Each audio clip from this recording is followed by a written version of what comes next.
देश में माँ दुर्गा के 51 शक्तिपीठ हैं। इनमें सबसे शक्तिशाली है माँ कामाख्या मंदिर। इसे महापीठ का दर्जा मिला हुआ है। 10वीं-11वीं शताब्दी में लिखे गए कालिका पुराण में इसका वर्णन है। कहते हैं कि यहाँ माता सती की योनि गिरी थी, इसलिए इस मंदिर में माता की कोई मूर्ति नहीं है। मंदिर में एक गुफा है जिसके एक किनारे पर एक छोटी सी चट्टान के ऊपर योनि की आकृति उभरी हुई है। श्रद्धालु इसी के दर्शन और पूजन के लिए यहाँ आते हैं। आइए इस मंदिर के बारे में और बताता हूँ। प्राचीन काल में भगवान शिव कैलाश पर्वत पर रहते थे और माता सती उनकी अर्धांगिनी थी। उनका प्रेम अद्वितीय था। राजा दक्ष जो सती के पिता थे, उन्होंने एक महान यज्ञ का आयोजन किया, लेकिन उसमें भगवान शिव को आमंत्रित नहीं किया। जब सती को ज्ञात हुआ कि उनके पिता ने शिव का अपमान किया है, तो वे अत्यंत क्रोधित हो गई और पिता के ना बुलाने के बावजूद भी देवी सती वहां जाने की जिद करने लगी। भगवान शिव ने उन्हें समझाने का प्रयास किया और कहा, बिना निमंत्रण के वहां जाना उचित नहीं है। लेकिन सती अपने निर्णय पर अडिग रही। वे बोली, मैं अपने पिता का यज्ञ देखने अवश्य जाऊंगी, चाहे मुझे आमंत्रित किया गया हो या नहीं किया गया हो। अंततः भगवान शिव को सती के आग्रह के आगे झुकना पड़ा और वे उनके साथ यज्ञ स्थल के लिए रवाना हुए। जब सती यज्ञ स्थल पर पहुंची तो दक्ष ने भगवान शिव के प्रति अपमानजनक शब्द कहे। सती अपने पिता की कटु वाणी को सहन न कर सकी और स्वयं को यज्ञ की अग्नि में समर्पित कर दिया। भगवान शिव को जब यह समाचार मिला तो वे अत्यंत क्रोधित हुए। उन्होंने अपने गणों को भेजकर दक्ष के यज्ञ को विध्वंस कर दिया और स्वयं सती के निर्जीव शरीर को उठाकर तांडव करने लगे। शिव के तांडव से पूरा ब्रह्मांड कांप गया। इस महातांडव से सृष्टि का संतुलन बिगड़ गया। तब भगवान विष्णु ने अपने सुदर्शन चक्र से सती के शरीर के 51 टुकड़े में विभाजित कर दिया। जहां जहां ये अंग गिरे, वहां वहां शक्तिपीठों की स्थापना हुई। असम के नीलांचल पर्वत पर सती का योगी भाग गिरा। यहाँ देवी की अपार शक्ति प्रकट हुई और यह स्थान तंत्र साधना का केंद्र बन गया।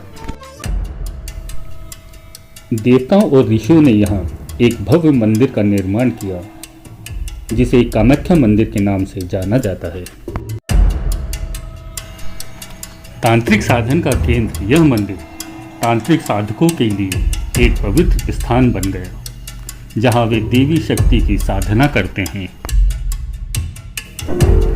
कामाख्या मंदिर शक्ति उपासकों के लिए एक प्रमुख तीर्थ स्थल है। यहाँ प्रतिवर्ष अंबुबाची मेला आयोजित होता है। यह मंदिर हमें याद दिलाता है कि नारी ही सृजन की शक्ति है और उसका सम्मान ही सृष्टि का सम्मान है। इस मंदिर में चैत्र नवरात्र तय तिथि से 5 दिन पहले शुरू हो जाते हैं। दरअसल यहाँ माँ दुर्गा या जगदम्बे की कोई मूर्ति नहीं है, इसलिए नवरात्र में गर्भगृह के प्रवेश द्वार से ठीक बाहर माँ दुर्गा का आसन लगाकर कलश स्थापना की जाती है।